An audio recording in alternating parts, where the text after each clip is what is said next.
বাতাসে ঝুলে আছে এক পুরনো নিঃশ্বাস, ঢাকা শহরের ফুসফুসে।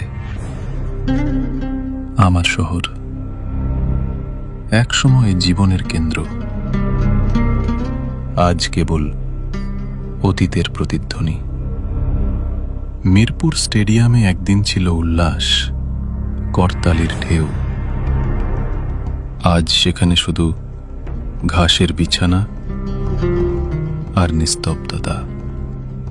মিরপুর 10-এর মেট্রো স্টেশনে যে ট্রেন একসময় মানুষ বহন করত, এখন শুধু লতাপাতা ধরে রেখেছে ভাঙা রেল লাইন।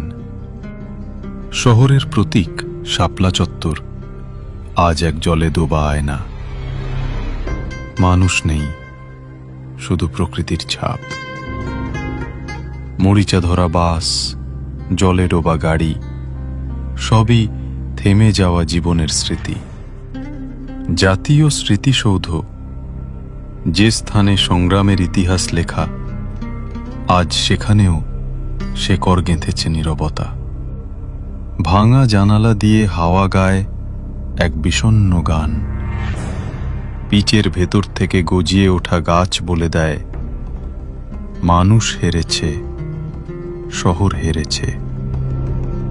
কিন্তু এই ধ্বংসস্তূপে আছে অদ্ভুত এক শান্তি।